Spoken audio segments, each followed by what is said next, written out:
Bom dia, bom dia, bom dia. Glória a Deus, graça e paz. Segunda-feira, estamos aí iniciando a segunda semana do nosso projeto, do nosso plano de leitura da Bíblia Sagrada de uma forma cronológica, de uma forma diferente, seguindo aí as ordens das datas e dos tempos que a Bíblia foi inscrita aí ao longo dos milhares de anos aí, e tem sido bênção, tem sido maravilhoso poder fazer essa leitura aí. Então, hoje nós estamos entrando na segunda semana, graças a Deus. Essa semana nós vamos focar no livro de Jó. Estamos aí lendo, já estamos lendo o livro de Jó, e nós vamos hoje ler os 3 capítulos, né, que é a média da nossa leitura por dia, 3 capítulos por dia da Bíblia Sagrada. E hoje nós vamos ler o livro de Jó, do capítulo 11 ao 13, 3 capítulos aí do livro de Jó. Faz o seguinte, me ajuda a crescer nesse canal, faça a sua inscrição nesse canal, @pastor Rafael Ferreira, e Ministério A Palavra de Deus, MAP de TV. Tem um emblema aí no vídeo, bem aí embaixo no vídeo tem um emblema, MAP de TV. Clica nele, faz a sua inscrição e ativa o sininho e dá o seu like. Compartilha aí esse vídeo nas suas redes sociais, com seus amigos, grupos de WhatsApp. E tamo junto aí, irmãos. Vamos lá. Jó capítulo 11. Vamos orar antes de nós dar início à leitura. É importante que nós nós pedimos para Deus, né? Aí trabalhar na nossa mente, nos nossos pensamentos, no nosso entendimento. Sim. Por isso, Pai, no nome de Jesus, graças te dou, Senhor, por essa oportunidade. Pai, que a Tua palavra venha ter poder, eficácia em nossas vidas, que o Teu Espírito venha nos capacitar, Senhor, nos aperfeiçoar, nos transformar pelo poder que há na Tua palavra. Sim, meu Deus, em nome de Jesus, o Espírito Santo, Ele nos ensina a Tua palavra. É uma promessa do Senhor em nossas vidas, que quando o Espírito Santo viesse em nossas vidas, nos ensinaria todas as coisas, tudo aquilo que Jesus Cristo ensinou, que é para nós colocar em prática no nosso dia a dia. O Espírito Santo veio para isso, nos ensinar, nos capacitar, nos encorajar. E eu lhe peço nessa manhã, Pai, no nome de Jesus, que o Teu Espírito venha fazer isso em minha vida e na vida de cada um que vai assistir. Amém? Glória a Deus. Vamos lá. Jó capítulo 11. Jó capítulo 11 e o verso 1. Então Zofar de Naamá respondeu a Jó. Então Zofar de Naamá respondeu a Jó: não haverá resposta a essa torrente de palavras? Uma pessoa é inocentada só por falar muito? Devem todos calar-se enquanto você continua a tagarelar? Quando zomba de Deus, ninguém o repreenderá. Você afirma: minhas crenças são puras e sou limpo aos olhos de Deus. Se ao menos Deus se pronunciasse e lhe dissesse o que pensa, se ao menos lhe revelasse os segredos da sabedoria, pois a verdadeira sabedoria não é coisa simples. Escute, Deus, sem dúvida, o está castigando, muito menos do que você merece. Olha isso, olha a acusação que amigo, hein? Que Zofar, amigo de Jó, vai liberar sobre ele. Olha que acusação. Sem dúvida, Deus está castigando muito menos do que você merece. Olha isso, moço. Ele perdeu 10 filhos, ele perdeu todos os seus bens, todos os seus servos, perdeu o gado, estava ali enfermo, doente, né? Pegou uma enfermidade na sua pele, no seu corpo, a pele de Jó começava a descamar, cheiro mal. Ele estava naquela situação de humilhação e ainda o amigo dele chega para ele e fala: ó, Deus, sem dúvida, Deus está castigando você até menos que você merece. Então, quer dizer, o pecado que Jó cometeu na visão de Zofar é um pecado, né? É um pecado muito grande, né? É um pecado que é digno de morte, que ainda que tudo que ele perdeu os bens, ele perdeu 10 filhos e perdeu sua saúde, ainda está sendo castigado com menos rigor ainda. Então, que pecado é esse? Que afronta é essa que Jó fez com Deus, para Deus estar castigando ele dessa forma? Então, você vê que Jó precisou se manter firme. Jó precisou se manter firme na sua integridade. Jó precisou se manter firme no seu temor a Deus. Jó precisou se manter firme na sua fidelidade para com Deus. Porque essas acusações que ele estava recebendo agora de Zofar, é terrível. Para quem está numa situação difícil, ser acusado de um mal que não cometeu, é terrível. Coloca a sua fé em ação, coloca a sua fidelidade a Deus em xeque. Será que realmente você vai ser fiel a Deus debaixo de acusações? Versículo 7. Acaso você pode desvendar os mistérios de Deus e descobrir tudo sobre o Todo-Poderoso? Esse conhecimento é mais alto que os céus. E o que você pode fazer é mais profundo que o abismo. E o que você pode saber é mais vasto que a terra e mais amplo que o mar. Se Deus passa e prende alguém ou convoca o tribunal, quem pode detê-lo? Pois ele conhece os falsos e registra seus pecados. É tão impossível um tolo tornar-se sábio como um jumento selvagem dar à luz uma criança? Se ao menos você preparasse o coração e levantasse as mãos a Deus em oração, livre-se de seus pecados. Olha aí, olha a outra acusação. Outra acusação. E quem é o acusador? Lá no capítulo 1, nós vamos ler que quem é o acusador é Satanás. E aqui os amigos veio para se compadecer, para ajudar Jó, para consolar Jó, e agora, no meio do consolo, está vindo as acusações. Porque eles não entendiam e não estavam entendendo o propósito que Deus tinha através dessa situação, dessa aprovação que Jó estava tendo, estava passando, né? Então, a primeira acusação foi o quê? Que Deus está castigando você muito menos do que você merece. Então, quer dizer, Zofar já está acusando que Jó cometeu um pecado terrível contra Deus e que Deus está só punindo um pouquinho ele. Agora, no versículo 14, ele está falando livre de seus pecados. Então, Zofar está acusando Jó de ter cometido vários pecados, não foi um, vários pecados, e deixe toda a maldade para trás. Olha só. Então, Zofar está acusando que o coração de Jó é maldoso.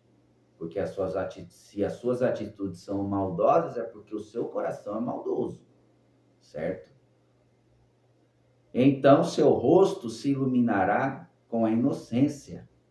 Livre-se de seus pecados e deixe toda a maldade para trás. Deixa para trás. Vira a página. Começa, dá um novo início, um novo rumo para a tua vida, vira a página. Então seu rosto se iluminará com a inocência, você será forte e não terá medo. Opa, e não terá medo. Quer dizer então que o que Jó estava passando, toda aquela situação que ele estava passando, Zofar estava vendo medo em Jó. Você se esquecerá de seus sofrimentos, serão como águas passadas. Sua vida será mais luminosa que o meio-dia, até a escuridão ser clara como a manhã. Olha isso. Sua vida será mais luminosa. Isso acontece, irmãos, nos dias de hoje. Quando você decide mudar, ter uma mudança de vida, realmente a sua vida fica iluminada, você é uma pessoa iluminada, você se torna uma pessoa abençoada, iluminada, quando você deixa para trás os pecados, quando você se livra dos pecados, quando você confessa os seus pecados diante de Deus e decide, com a ajuda do Senhor, a uma mudança. Realmente a sua vida vai ser iluminada, né? E Deus vai começar a transformar a sua vida. Você se sentirá seguro, pois terá esperança, estará protegido e descansará tranquilo. Então quer dizer que a nossa segurança vem através da esperança. A esperança do quê? A esperança de que Deus fará em nossas vidas coisas grandes, fará em nossa vida coisas grandes, vai cumprir as suas promessas em nossa vida. Essa é a nossa esperança. Sem medo se deitará e muitos buscarão sua ajuda. Por que muitos vai buscar a ajuda em mim? Porque eu vou ser uma ferramenta na mão de Deus, vou ser um canal, eu vou ser um canal de bênção, vou ser uma pessoa de referência. Os perversos, porém, ficarão cegos, sem ter para onde fugir. Sua única esperança será a morte. Aí Jó vai responder, Zofar, né? Jó precisava dar uma resposta para essa acusação de Zofar. Zofar acusou Jó de ter cometido vários pecados e que tudo aquilo que ele estava passando, sofrendo, era pouco perto do que ele merecia. Olha aí, olha a intenção do coração do amigo. Então Jó falou novamente, no capítulo 12. Vocês de fato sabem tudo, não é? Mas quando morrerem, a sabedoria morrerá com vocês. Pois bem, eu também sei algumas coisas e vocês não são melhores que eu. Qualquer um sabe aquilo que me disseram. Meus amigos, contudo, riem de mim, pois clamo a Deus e espero uma resposta. Sou justo e íntegro, e no entanto eles riem de mim. Quem está tranquilo, zomba de quem sofre. Dá um empurrão em quem tropeça. Olha isso, quem está tranquilo, zomba de quem sofre. Quem sofre é aquele que é ansioso, aquele que tem medo, aquele que é inseguro, aquele que não confia em Deus sofre. Tem angústia, sofre crise de ansiedade, porque não confia, não consegue descansar, não consegue esperar, sempre está agitado, sempre naquela agitação, naquela preocupação, naquela angústia, né? E sabemos que não é assim que funciona. Deus, ele tem o tempo dele de trabalhar e espera de nós o quê? Uma confiança nele, que ele vai colocar as coisas no lugar, que tudo vai dar certo e o nome dele vai ser glorificado em nossas vidas. E por que os amigos estavam rindo de Jó? Porque Jó, ele era um homem íntegro. E ele tinha a sua convicção na sua integridade. Ele sabia que ele não tinha cometido mal algum. Mas, de certa forma, ele tinha consciência plena de que ele não era digno de chegar na presença de Deus e falar: Senhor, eu sou inocente. Senhor, eu não fiz nada. Porque se ele chegasse a esse ponto, ele já seria condenado. Ele tinha isso em sua mente, ele tinha isso em seu coração, no seu entendimento. Que ele não poderia chegar para Deus, na presença do Senhor, e falar: Senhor, eu não fiz nada, isso que está acontecendo comigo é uma injustiça. Não. Ele tinha a consciência de que ele era um pecador. Agora, ele não. E a consciência de Jó, o entendimento de Jó, até aquele momento era o seguinte: eu fiz alguma coisa de errado, mas não sei. E preciso que Deus me revele, que Deus fale comigo, aonde eu errei para me corrigir. Olha o pensamento de um homem justo. Os ladrões, porém, são deixados em paz.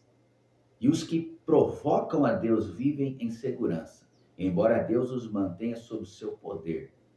Realmente, parece que quem zomba de Deus está tudo certo, né? Quem zomba de Deus, os ladrões, parece que eles roubam, estão em paz, recebe ali, né, a sua punição, está tudo certo. Parece que aqueles que são verdadeiros, aqueles que são filhos de Deus, aqueles que andam em integridade, parece que sofrem mais, não é? E aqueles que provocam a Deus, aqueles que blasfemam do nome do Senhor, vivem em paz, vivem tranquilo. Parece, passa essa falsa impressão, mas não é bem assim. Pergunte aos animais, e eles lhe ensinarão. Pergunte às aves do céu, e elas lhe dirão. Fale com a terra, e ela o instruirá. Deixe que os peixes do mar o informem, pois todos eles sabem que meu sofrimento veio da mão do Senhor. E realmente, quem promoveu toda essa aprovação foi Deus. Foi Deus, porque Satanás veio na presença de Deus junto com os anjos. E aí o que Deus pergunta para Satanás? Qual é a pergunta que Deus faz para Satanás? De onde vem Satanás? Satanás responde: de rodear a terra, de observar o que nela acontece. Ok. Aí Deus começa. Observaste o meu servo Jó? Quem dá início na provação na vida de Jó é Deus. Porque uma vez que Deus pergunta para Satanás se ele tem observado Jó, é Deus que começa toda a aprovação. Toda a aprovação que vem na vida de Jó, o início vem de Deus. Observaste meu servo Jó? Já que você tem observado toda a terra aí, você está vendo? Você observou meu servo Jó? Um homem íntegro, temente a Deus, que se desvia do mal? Aí Satanás vai querer colocar Deus contra Jó. Tudo que Deus tem feito na vida de Jó, Satanás, ele é astuto, ele vai falar assim: então peraí, Jó, ele é íntegro, ele é tudo isso que o senhor falou. Íntegro, temente a Deus, se desvia do mal. Mas não é porque o senhor tem abençoado ele demais? Não é porque o senhor tem levantado muros ao redor da vida dele, dos bens dele, da família dele? E se você, eu te dou uma sugestão, Deus. E se você tirar essa proteção, esse muro de proteção da vida dele? E se você tirar os bens dele? Será que ele não vai te amaldiçoar? Eu tenho certeza que ele vai te amaldiçoar. Por quê? Porque ele só está firme com o Senhor porque você protegeu ele, porque você protege, porque você abençoa tudo que ele faz. Tira a sua mão, tira a sua mão da vida dele, para ver, para o Senhor ver que ele não vai te amaldiçoar na tua face. Essa foi a astúcia de Satanás para com Deus em relação a Jó. Então, essa aprovação veio da mão de Deus? Veio. Veio da mão de Deus. Óbvio que veio, porque foi Deus que começou a conversa, colocando Jó na conversa. Foi Deus que começou colocando Jó na conversa. Foi Deus. Deus poderia ter falado do Antônio, Deus poderia ter falado de Terá, pai de Abrão, Deus poderia ter falado de Sarai, Deus poderia ter falado de tantos outros homens daquela época, mas não, o que chamou a atenção de Deus foi Jó. Era o homem que estava chamando a atenção de Deus pela sua integridade, pela sua verdade, pela sua temência a Deus. E outra, Jó, ele não faz parte da linhagem de Israel. Deus já tinha escolhido Terá para ir para Canaã. Deus já tinha um plano inscrito na vida de Abraão. E Jó era um dos patriarcas, mas o plano que Deus tinha na vida da sua descendência era de Abrão. Abraão, Isaac, Jacó, Israel. Então Jó, ele viveu na época dos patriarcas. Ele viveu na época de Terá, na época de Abrão. Viveu nessa época. Porém, não na mesma região que Abrão viveu, Terá viveu. Por isso que Deus vai chamar Abraão. Por que Deus vai chamar Abraão? Deus vai chamar Abraão porque Terá não respondeu, né, o chamado de Deus. Deus colocou no coração de Terá para ir para Canaã. Chega em Padã Arã, eles param, se estabelece lá, e aí Deus precisa, se o pai não corresponde ao chamado, o filho tem que dar continuidade. E aí Deus chama Abraão, certo? Mas voltando em Jó. Jó, por que Jó era um homem rico? Porque ele é descendente de Sem. Noé, quando tem lá quando Noé faz a vinha e se embriaga com o vinho, Noé vai liberar uma sentença, uma palavra, uma maldição sobre a vida de Canaã, filho de Cã. Porque Cã viu o pai nu e foi chamar os irmãos para ver a nudez do pai. E os irmãos, como honravam o pai, cobriu o rosto, levou uma coberta, cobriu o rosto, foi de costas, entrou na tenda de costas, não viu a nudez do pai, cobriu a nudez do pai. E aí, quando Noé se levanta da embriaguez, amaldiçoa, não o filho, Cã, amaldiçoa o neto, Canaã. Por isso que Deus lá na frente vai ter que, essa maldição vai ser quebrada na terra de Canaã. E aí a terra de Canaã, de maldição, vai virar uma bênção, vai virar uma terra produtiva. Mas foi liberado uma maldição. E nesse momento que Noé libera essa maldição, ele vai abençoar Sem. Ele vai liberar uma palavra de prosperidade, de riqueza para Sem. E Jó é descendente de Sem. Por isso que Jó é rico. Vamos lá. Louvado seja Deus. Então é isso, irmãos. Jó ele vai defender, né, a sua integridade, e ele vai falar que a terra, que os peixes vão reconhecer, toda a criação de Deus vão reconhecer que tudo aquilo que ele está passando vem da mão de Deus. Então, suas mãos está, versículo 10, então em suas mãos está a vida de todas as criaturas e o fôlego de toda a humanidade. Tudo está na mão de Deus. O fôlego da humanidade está na mão de Deus. Por quê? A humanidade veio do sopro de Deus. Deus soprou nas narinas do primeiro homem. Deus soprou. E quando Deus sopra e libera uma palavra, sejam férteis e multipliquem-se.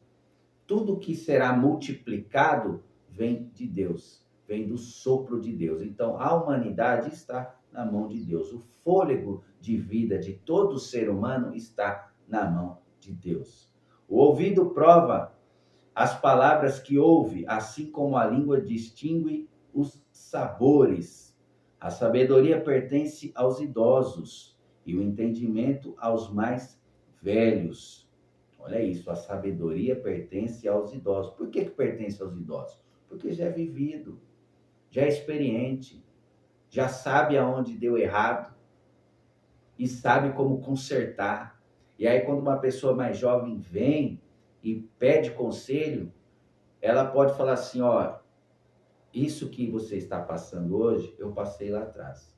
Só que eu tomei uma atitude errada.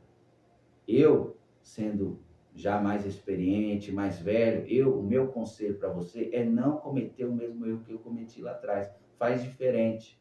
Porque lá na frente eu descobri que aquela atitude deveria ser ao contrário, oposta. E eu tomei aquela atitude oposta na frente. E deu certo. Então, a minha sugestão, o meu conselho para você, não toma essa atitude. Não vai por esse caminho, porque esse caminho leva à destruição. Eu fui destruído, eu passei por momentos difíceis e hoje eu não quero também que você passe. A sabedoria vem dos idosos, porque são experientes, e o entendimento dos mais velhos, porque amadureceram. Tem coisas olha, eu tenho 29 anos. Eu tenho 29 anos e tem atitudes que eu cometi há 9 anos atrás, há 10 anos atrás, há 15 anos atrás, que eu não cometo hoje. Eu não cometo. Tem coisas que eu fiz que eu me arrependo. Eu me arrependi de ter feito, porque hoje eu tenho um entendimento, hoje eu tenho um pouquinho a mais de maturidade, hoje eu tenho um pouquinho a mais de entendimento. Então, eu não repetiria. Se eu tivesse que passar pela mesma situação, eu não cometi o mesmo erro. Por quê? Trouxe um dano. Trouxe uma consequência ruim, poderia ter sido evitado. Tem coisas que a gente precisa aprender com o erro dos outros.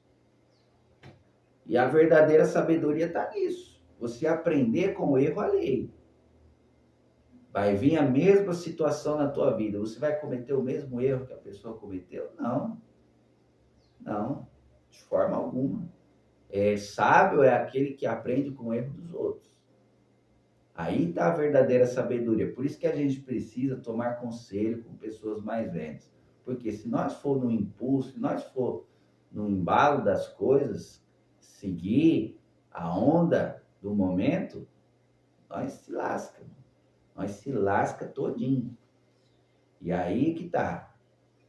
Nós precisamos, então, tomar sabedoria com os mais velhos, precisamos tomar conselhos de aqueles que já são experientes, certo? Daqueles que já passaram pelas situações da vida e já venceram. É muito importante isso. Você não vai tomar conselho também de uma pessoa que não venceu, de uma pessoa que, né, não venceu, não tá ainda quebrando a cabeça, tá desperdiçando a vida. Não, você vai tomar conselhos com quem venceu, com quem tem uma vida íntegra, honesta, estável, abençoada. Amém? Versículo 13. Em Deus, porém, estão a sabedoria e o poder. A ele pertencem o conselho e o entendimento. Olha só. O que Jó está propondo? Que a verdadeira sabedoria está em Deus. E o poder de fazer as coisas. O poder de criar, o poder de abrir portas, está na mão de Deus. Está com o Senhor. Por isso que nós precisamos de Deus. Por quê? Em Deus está a sabedoria, em Deus está o conselho. Talvez você está diante de uma situação que você precisa tomar uma decisão. E aí vem aquela incerteza, aquela insegurança, aquela dúvida. O que eu faço? Eu abro, fecho, eu continuo, que eu não, eu paro. Por isso que você precisa orar. Precisa orar, você precisa falar com Deus. Fala, Senhor, eu estou diante dessa situação. Que atitude tomar? O que eu vou fazer hoje? Fala comigo, me aconselha, me dá um entendimento. Essa situação que eu estou vivendo no meu serviço, a situação que eu estou vivendo em casa, qual a melhor decisão para ser tomada? O que o Senhor me sugere? Qual que é a sua sugestão, meu Deus? Qual que é a sua direção? Fala comigo, por quê? Nós somos feitos à imagem e semelhança de Deus. E tudo que Deus quer de nós é ter uma vida plena nessa terra. Plena. Só que só vamos viver essa vida plena quando decidirmos obedecer a Deus. Viver o que Deus tem para nós. É uma escolha nossa que devemos fazer. Ninguém pode reconstruir o que ele derruba. Ele já está deixando bem claro que o poder de Deus é ilimitado, é infinito e que nenhum homem é capaz de lutar contra Deus. Ninguém pode reconstruir o que ele derruba. Ninguém pode libertar quem ele aprisiona. Quer dizer, Todas as obras que o diabo faz na vida do ser humano pode ser desfeita. Se o diabo te fecha uma porta, Deus vai lá e pode abrir essa porta. Se o diabo te atribula com uma enfermidade, Deus pode vir e te curar, libertar você da enfermidade. Se o diabo te aprisiona no pecado, Jesus Cristo vem e te liberta dessa prisão do pecado. Mas quando Deus faz uma coisa na vida do ser humano, tá? É Ele que está promovendo algo, é Ele que está promovendo uma porta de emprego fechada, é Ele que está promovendo um momento difícil. Não tem quem lute, não tem quem consiga desfazer aquilo que Deus está fazendo. Eu não sei o que Deus quer fazer, eu não sei o que Deus está fazendo na sua vida. Mas você pode ter uma certeza de algo. Ninguém consegue desfazer aquilo que ele está fazendo. Nenhum homem é capaz de derrubar aquilo que Deus está construindo. Nós somos construção de Deus, nós somos casa de Deus, nós somos edifício de Deus. E tudo aquilo que Deus está construindo, está planejando, está fazendo em nossas vidas, não vai ser desfeito. Ninguém pode desfazer uma coisa que Deus está fazendo. É isso que Jó está falando aqui, ó. Se ele retém a chuva, a terra se transforma em deserto. Se ele libera as águas, as inundações em toda parte. Olha só. Se ele retém a chuva, a terra se transforma em deserto. Se ele libera as águas, há inundações. E em toda parte. Sim, a ele pertence a força e a sabedoria.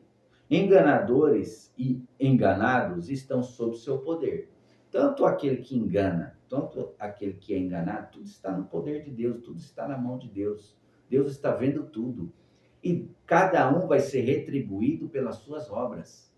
Tanto aquele que está enganando vai ser recompensado, vai ser enganado, vai ser tratado com a mesma medida. Você enganou, um dia você vai ser enganado. Agora, você foi enganado, um dia você vai ser abençoado. Por quê? Deus, ele é justo.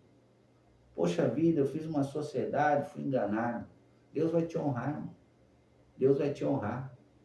Deus vai abrir uma porta maior, melhor. Agora, aquele que enganou, irmão, vai ser tratado com rigor. Vai ser tratado com a mesma medida. Você enganou? Então tá. Fica tranquilo. O tempo passa. E aí sofre o engano. Vai sofrer na pele o que o outro fez o outro sofrer. É assim, é a lei da semeadura. Tudo que você planta, você colhe. E a colheita é sempre maior que o plantio. Guarda isso no teu coração. A colheita sempre é maior que o plantio. Você planta uma semente de laranja e dá um pé de laranja com frutos, e cada fruto tem várias sementes. É o Deus da multiplicação. Então, por isso que nós devemos tomar cuidado com a nossa semeadura. Se nós semear vento, nós vai colher tempestade. Se você semear mentira, se você semear engano, você vai colher vergonha, humilhação, destruição. Mas se você semear verdade, honestidade, integridade, fique tranquilo. Sua vida vai ser próspera. Você será um canal de bênção para muitas pessoas.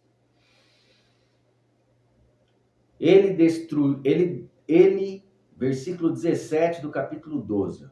Ele destitui os conselheiros e os dispensa, faz de tolos juízes sábios. Quer dizer, o que Jó está falando? Para nós não firmar nossa confiança no homem. Nossa confiança precisa ser em Deus. O nosso maior conselheiro precisa ser Deus. Por mais que Deus está nas pessoas e Deus usa pessoas para nos dar conselho, mas nós não podemos apenas ir nas pessoas, só procurar as pessoas, porque tem coisas que é Deus que vai revelar para você, no seu íntimo. Tem coisas que Deus vai fazer na sua vida e que quer falar com você. ter um particular com você. Não que ele não vai ou não vai usar pessoas ou vai deixar de usar. Não, é que naquele momento o próprio Deus quer falar com você, quer te dar uma ideia, né? Vai vir uma ideia, vai vir um projeto, vai vir o que ele fez com Noé. Ele desenhou para Noé, ele deu a planta do navio, do barco, da embarcação para Noé. Deu as medidas exatas. Isso nenhum homem pôde oferecer para Noé. Nenhum homem pôde. Isso veio da mão de Deus. Então tem coisas, tem projetos que Deus vai querer que você faça, que é Ele que vai falar com você. É o próprio Deus que vai te direcionar, é o próprio Deus que vai revelar para você o que Ele vai fazer. E tem um detalhe, toda vez que dá uma planta, um projeto, que Deus dá para alguém, isso, Deus fornece, é porque é para grandes obras, é para grandes coisas, é para milhares de pessoas ser tocadas, ser alcançadas. Deus, ele revela um projeto para Noé, Deus revela um projeto para Noé e toda a humanidade é afetada. Deus, ele revela um projeto, uma construção para Moisés, lá do tabernáculo, lá na frente, nós vamos ler isso. Deus dá o desenho certinho do tabernáculo para Moisés. E toda a humanidade é tocada por isso. Não só os judeus são tocados por essa revelação. Gerações, os ímpios, as nações vizinhas são tocadas por isso. O planeta Terra é tocado. Toda vez que Deus revela para um homem um projeto, uma planta, é porque milhares de pessoas, nações, povos, línguas, outras tribos serão tocadas. Eu não sei o que Deus tem na tua vida. Eu sei que Ele tem na minha. Eu sei que Ele tem na minha. E eu preciso receber, ter esse tempo de qualidade para ouvir o projeto de Deus, aquilo que Ele tem na minha vida. Porque através disso, desse projeto, no cumprimento desse projeto, desse plano, desse propósito, milhares de pessoas vão ser tocadas. Milhares de pessoas vão ser abençoadas. Esse é o propósito de Deus em nossas vidas. Tocar gerações, tocar outras nações através de nós. Vamos lá. Versículo 18, tira o manto dos reis, e lhes amarra uma corda na cintura. Está falando daquele luxo, né? Daquela glória dos reis, né? Das suas vestes. Davi, quando certa feita Davi foi pegar a Arca da Aliança, foi buscar a Arca da Aliança, e aí ele vai buscar de uma forma totalmente errada, equivocada, sem buscar conselho. Uzá morre ao estender a mão na Arca da Aliança. A Arca da Aliança vai para a casa de Obed-edom, fica lá 3 meses na casa de Obed-edom. Aí Davi vai tomar conselho com os sacerdotes, com os que meditavam na palavra, tinha a palavra em seu coração, exercitava ali o conhecimento, o crescer no conhecimento da palavra, e vai saber com os levitas, vai buscar orientações com os levitas, como que nós vamos buscar a Arca da Aliança. E aí, quando Davi busca a Arca da Aliança, na casa de Obed-edom, e leva lá para Belém, leva para a cidade de Davi, a Bíblia fala que quando ele vai chegando, vai se aproximando da cidade dele, e para colocar a Arca da Aliança na cabana, no tabernáculo, a Bíblia vai dizer que ele vai tirar suas vestes reais e vai começar a dançar na presença de Deus. Por quê? Sinal do quê? De rendição, sinal de humilhação. Ele estava se humilhando para Deus. Ele estava mostrando para Deus que não é a posição que Deus colocou ele que vai mudar o jeito dele, vai mudar a natureza dele de adorar a Deus, tudo aquilo que ele aprendeu. Ele vai reconhecer que Deus é maior, que ele não é nada, vai se humilhar para Deus. É isso que Jó está falando aqui. Tira os mantos dos reis e desamarra uma corda na cintura, para mostrar para eles que para mostrar para os homens que os homens não é Nada. Os homens são pó. Os homens são pó. Não somos nada, somos seres limitados. Destitui os sacerdotes e os dispensa. Derruba os que estão no poder há muitos anos. Silencia o conselheiro de confiança e retira o entendimento dos anciãos. Derrama desonra sobre os príncipes e deixa os fortes desarmados. Olha tudo isso que Deus faz. Ele revela mistérios ocultos nas trevas e ilumina a escuridão mais profunda. Ele revela mistérios ocultos nas trevas e ilumina a escuridão mais profunda. Exalta nações e as destrói. Expande nações e as abandona. Despoja os reis de entendimento e os deixa vagar por um deserto sem caminhos. Andam tateando na escuridão sem luz. Ele os faz cambalear como bêbados. Olha isso. Olha o que Deus faz. Deus, ele dá, mas ele tira. Deus, ele dá, mas também tira. Ele tem poder, ele pode todas as coisas. Ah, mas Deus deu, Deus tirou? Deus tirou. Por que Deus tirou? Porque ele tem um propósito com isso. Talvez o que ele quer te dar é algo maior. E aí, se ele não tira da sua vida aquilo que está te prejudicando ou está te deixando... Às vezes a pessoa, ela se acomoda, ela recebe algo de Deus e se acomoda. Deus deu para você, não é para você se acomodar, é para você cumprir um propósito e ter um tempo para todas as coisas. Aquilo que Deus põe na tua mão, tem um tempo para você usar. E se você ficar acomodado com aquilo que Deus te deu, ele vai tirar. Por quê? Ele quer te dar a maior. Ele quer te fazer uma pessoa maior, quer te fazer uma pessoa melhor. Ele quer te exaltar nessa terra. Os planos que Deus tem nas nossas vidas são grandes. E muitas das vezes nós chegamos num patamar que nós se acomoda. E aí Deus precisa dar um chacoalhão. Jó não estava acomodado? Deus tinha levantado um muro ao redor da vida de Jó, dos bens de Jó. Jó estava vivendo uma vida tranquila. Todos os dias lá sacrificava para os seus filhos, estava acomodado. Jó estava acomodado. E aí, quando o homem fica acomodado, incomoda Deus. Por que incomoda Deus? A acomodação do homem incomoda Deus. Deus não quer que nós ficamos acomodados. Deus quer que nós somos ativos. Por isso que ele falou, lá no Novo Testamento, ele vai falar, Jesus Cristo, antes de ser assunto aos céus, ser elevado às nuvens e assentado à destra do Pai, ele vai falar, ide por todo mundo pregar o evangelho. Ir, é para você ir, é para você andar, para você caminhar, é para você produzir, é para você fazer alguma coisa. Vai, faça, vai atrás, corra. Não é para você ficar parado, não é para você ficar acomodado. Por isso que Deus permite, um dos motivos que Deus permitiu aí, toda essa aprovação com Jó, é porque Jó estava acomodado. Jó estava acomodado. Tá tudo certinho. Só que aí o plano que Deus tem para a vida de Jó era maior.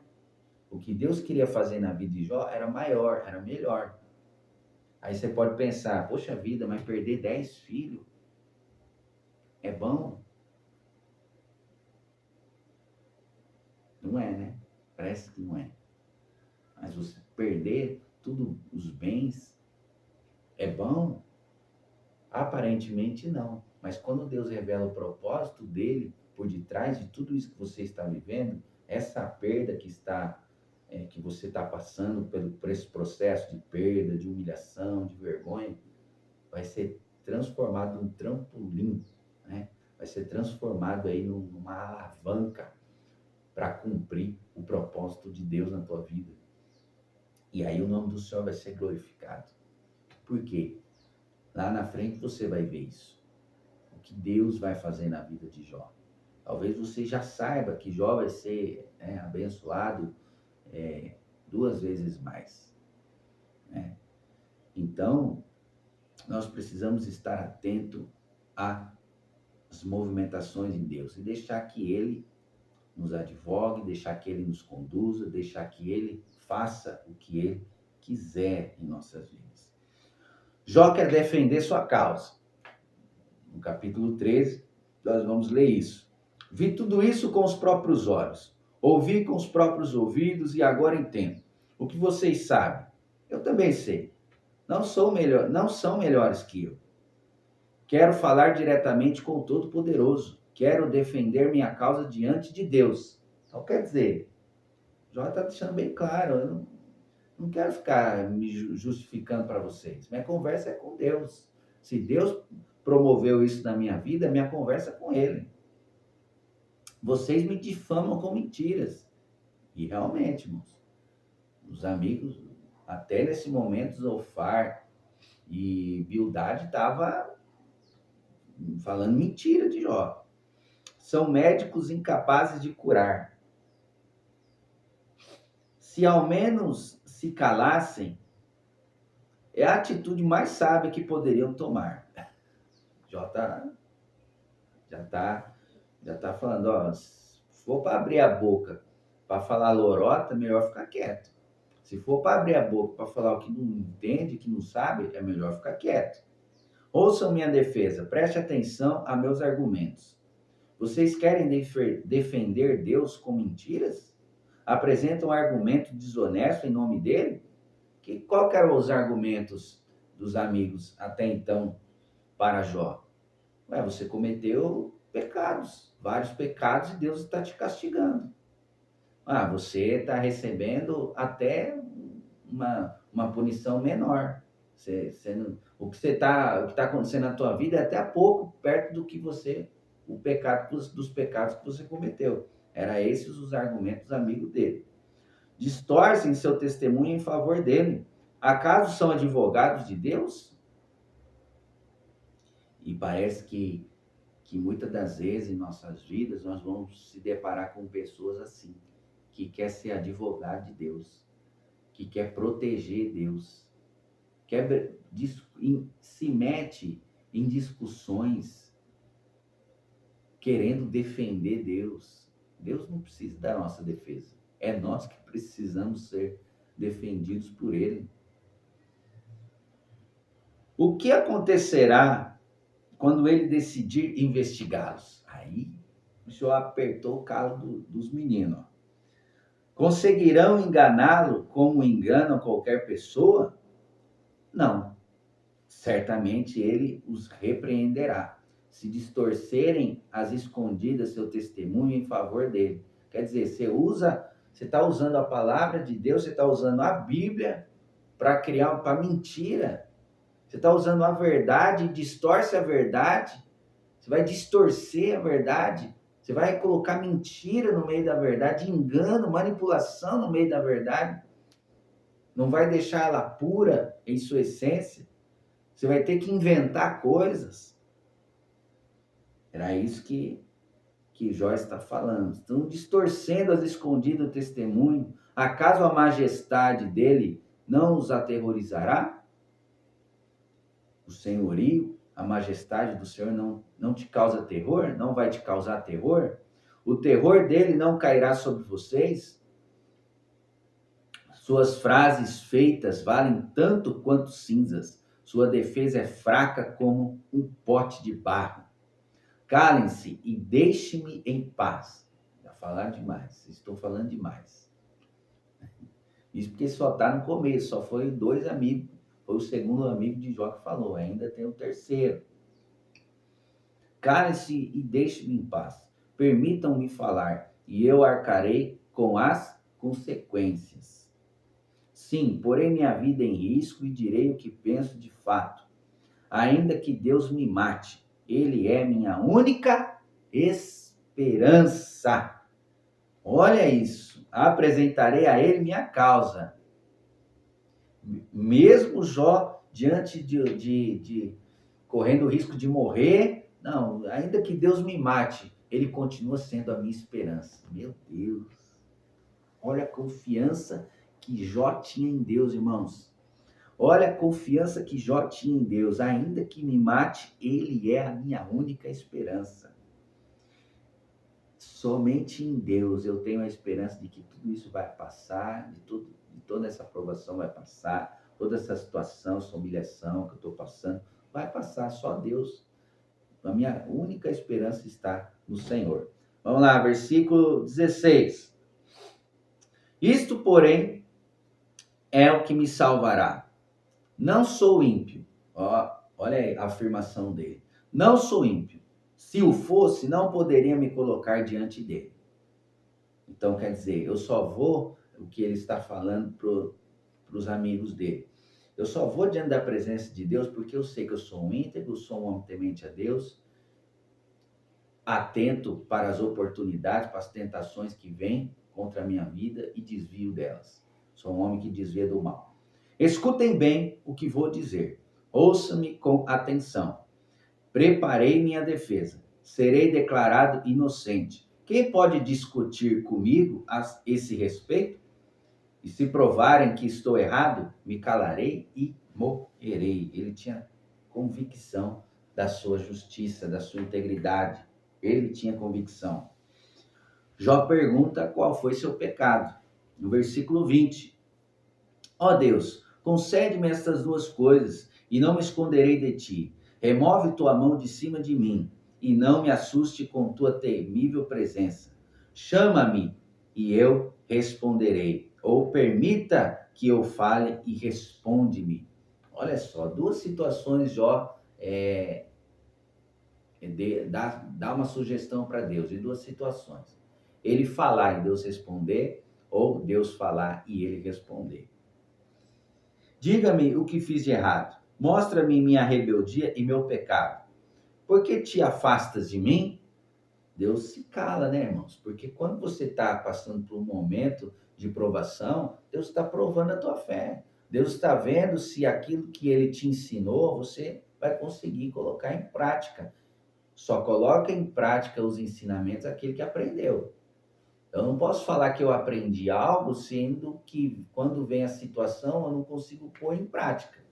Então é sinal que eu não aprendi. Eu recebi o ensinamento? Recebi, mas não aprendi. Só aprende aquele que coloca em prática, certo? Só aprende aquele que coloca em prática. Vamos lá.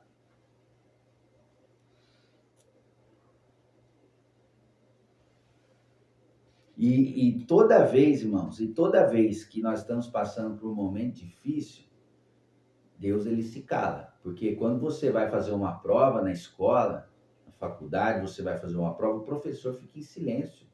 Porque ele já ensinou, ele só está passando ali, ele só está colocando aquela prova para ver se realmente você aprendeu. Porque se você não aprendeu, você vai ter que ter aula de reforço. Você vai ter que fazer um reforço aí escolar. Por quê? Foi passado a matéria, mas você não assimilou, essa matéria não está viva dentro de você. Você não aprendeu. Mostra-me minha rebeldia e meu pecado. Por que te afastas de mim? Por que me tratas como teu inimigo?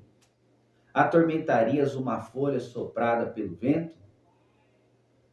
Escreves acusações amargas contra mim, trazes à tona os pecados de minha juventude, prendes meus pés com correntes, vigias todos os meus caminhos e examinas todas as minhas pegadas. Eu me consumo como madeira que apodrece, como roupa comida pela traça.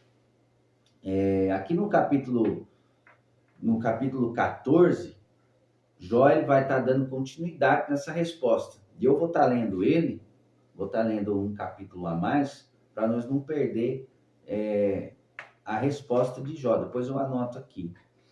Como é frágil o ser humano. Sua vida é breve e cheia de aflições. Como uma flor nasce e depois murcha. Como uma sombra passageira some depressa. É preciso que vigies uma criatura tão frágil e exijas que te prestes contas. Quem pode extrair pureza de algo impuro? Ninguém. Estabeleceste a extensão de nossa vida. Sabes quantos Meses viveremos e não recebemos nenhum dia a mais. Portanto, dá-nos sossego, deixa-nos descansar. Somos como trabalhadores braçais, permite que terminemos nosso trabalho em paz. Até mesmo uma árvore tem mais esperança, pois, se for cortada, voltará a brotar e dar novos ramos. Olha isso, até mesmo uma árvore tem mais esperança, pois se for cortada, voltará a brotar e dar novos ramos. E juntamente com os ramos vêm os frutos. Ainda que as raízes tenham envelhecido na terra e o tronco esteja podre, com o cheiro da água, voltará a brotar e dar ramos como uma planta nova. Glória a Deus. Grifa esse versículo aí, versículo 7, 8 e 9, do capítulo 14.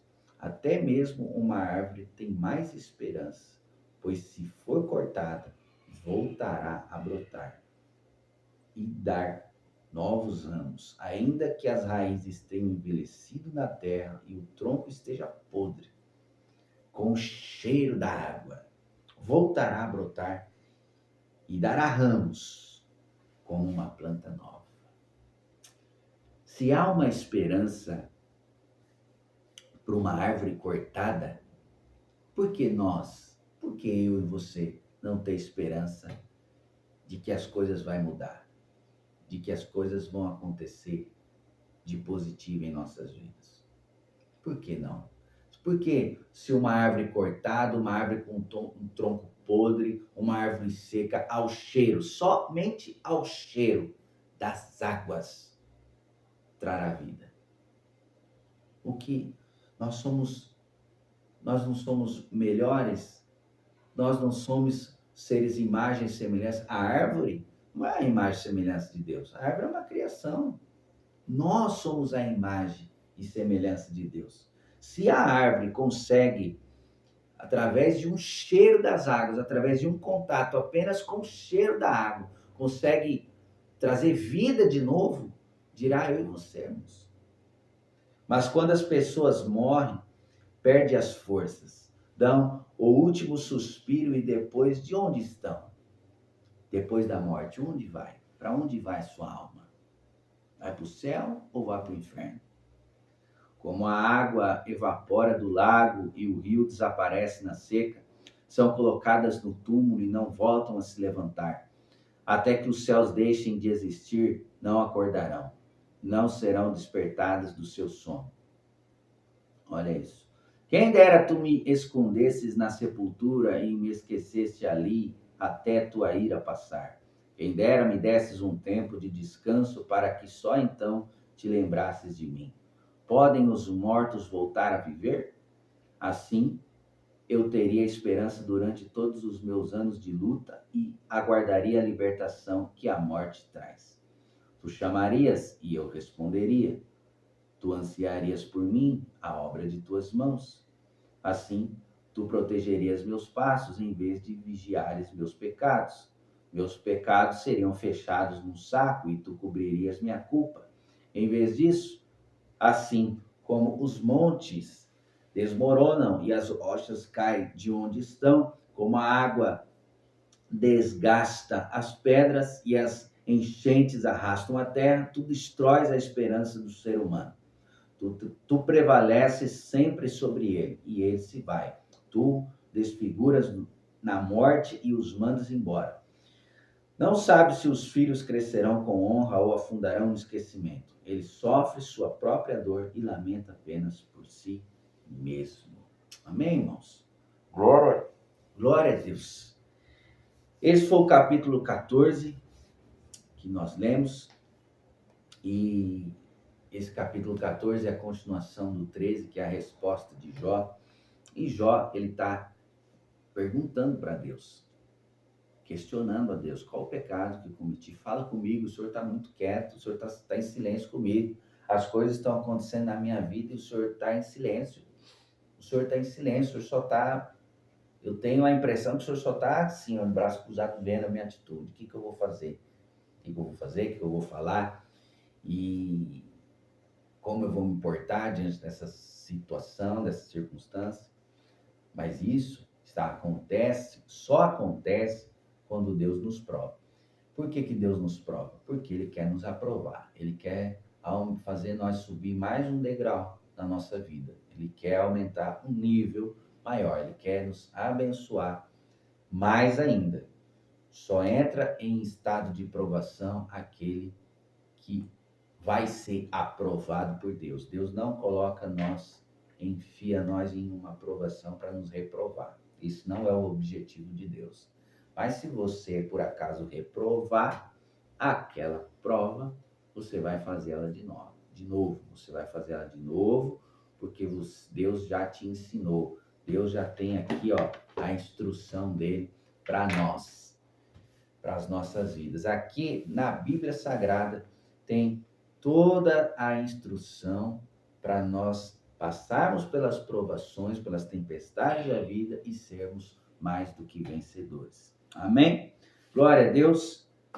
Esse foi o primeiro dia aí da primeira semana, segunda semana aí, ó.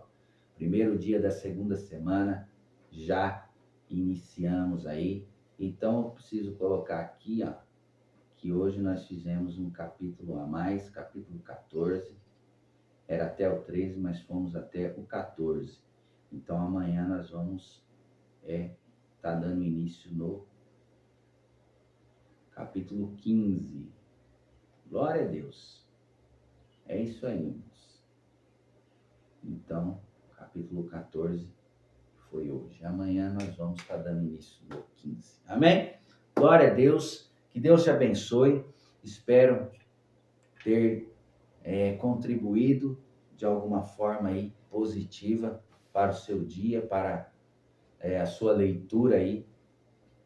E se una aí. Vamos estar juntos aí, vamos se unir aí nessa jornada aí da leitura da Bíblia completa em 52 semanas de forma cronológica, de uma ordem aí cronológica. Então é diferente, está sendo novo, está sendo uma novidade. Faz o seguinte, compartilha esse vídeo, se inscreve aí no meu canal, vamos crescer aí, vamos conseguir aí, eu preciso de 50 inscritos. A hora que eu tiver 50 inscritos, aí vai ser ao vivo. Por enquanto estou gravando, né? Estou fazendo as gravações, editando os vídeos, mas quando chegar nos 50 inscritos já vai ser ao vivo. Aí, irmão, vai ser bênção do alto. Ao vivo é melhor, dá para falar no chat aí, dá para responder pergunta, dá para orar. Nós vamos fazer um momento de oração ao vivo na live. Vai ser diferente, vai ser aí outra proposta, vai ser melhor, vai ser maior, vai ser diferente. E eu preciso da tua ajuda. Compartilhe esse vídeo, se inscreve aí no meu canal, ativa o sininho e tamo junto. Até amanhã, se Deus quiser, em nome de Jesus. Um forte abraço, fique com Deus. Amanhã estamos de volta.